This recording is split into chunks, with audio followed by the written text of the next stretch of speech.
Perkenalkan, nama saya Gabria Rafaela Susiana, kelas S6C MPM 20 200 1500 606. Saya akan menjelaskan peran guru, bimbingan, dan konseling dalam meningkatkan motivasi belajar siswa melalui layanan informasi di SMK PGRI 3 Bogor. Bab 1. Pendahuluan. A. Latar belakang masalah. Tujuan pendidikan adalah usaha mendewasakan manusia dilakukan melalui upaya pelatihan dan pengajaran. Pengajaran adalah suatu kegiatan yang bernilai eduktif.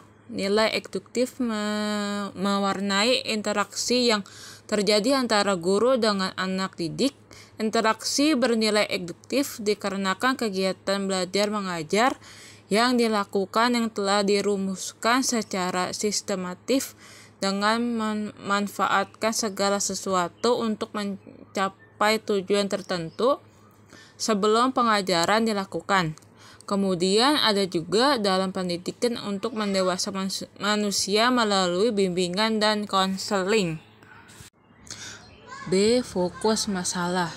Berdasarkan uraian latar belakang di atas, maka penelitian ini berfokus pada beberapa masalah untuk memberikan batasan dan ruangan lingkup permasalahan yang akan diteliti, maka ditetapkan sebagai fokus masalah, yaitu yang pertama, meningkatkan motivasi belajar siswa SMK PGRI 3 Bogor. Yang kedua, teknik layanan informasi dalam membantu meningkatkan motivasi belajar siswa SMK PGRI 3 Bogor.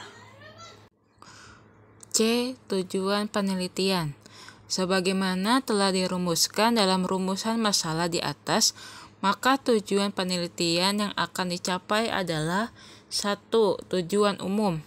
Untuk mengetahui peran konselor dalam meningkatkan motivasi belajar siswa melalui layanan informasi di SMK PGRI 3 Bogor. Yang kedua, tujuan khusus.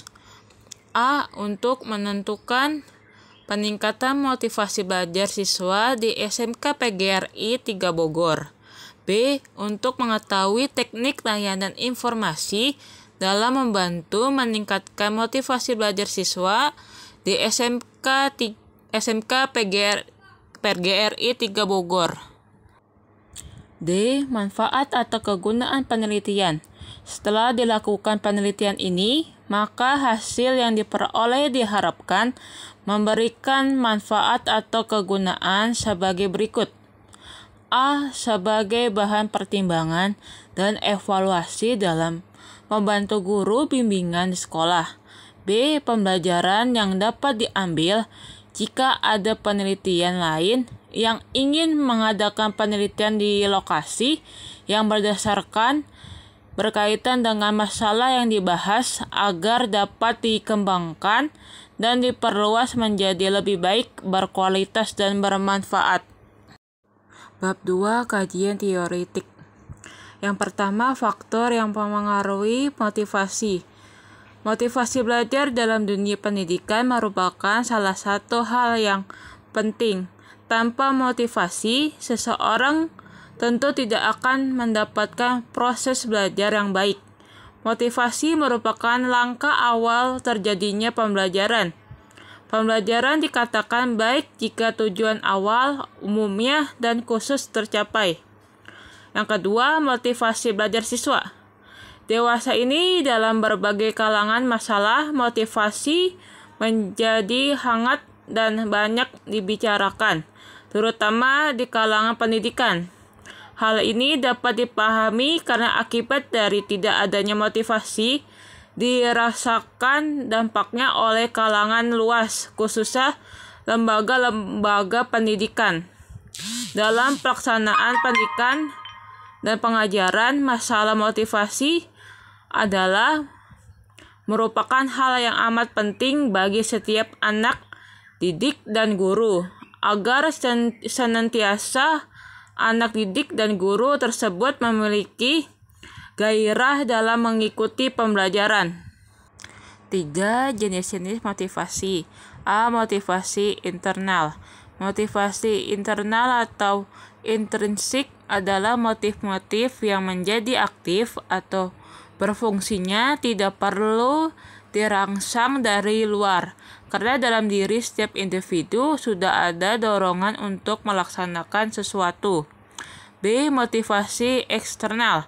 Adapun motivasi intrinsik atau eksternal adalah motivasi yang berasal dari luar individu. Perangsang dari luar menyebabkan individu itu melakukan kegiatan tertentu. Bab 3. Metode penelitian. A. Rencana penelitian. Penelitian ini adalah penelitian yang digunakan pendekatan kualitatif. Penelitian kualitatif lebih bersifat untuk mengembangkan teori sehingga akan menemukan teori baru dan dilakukan sesuai dengan kaidah non-statistics. Penelitian ini mengandalkan kecermatan pengumpulan data untuk memperoleh hasil penelitian yang valid. Proses tersebut dimulai dengan observasi, pendahuluan, dan pendekatan situasi lapangan juga, karena penelitian kualitatif ini adalah pengungkapkan guru bimbingan dan konseling yang terkait dengan penerapan bimbingan konseling di SMK PGRI 3 Bogor. B. Populasi dan sampel penelitian. Pendekatan ini dipilih juga karena peneliti tidak mengetahui sama sekali tentang bagaimana peran dari guru bimbingan konseling dalam meningkatkan motivasi belajar siswa. Yang C. Metode pengumpulan data. Teknik pengumpulan data merupakan langkah yang paling strategis dalam penelitian, karena tujuan utama dari penelitian adalah mendapatkan data.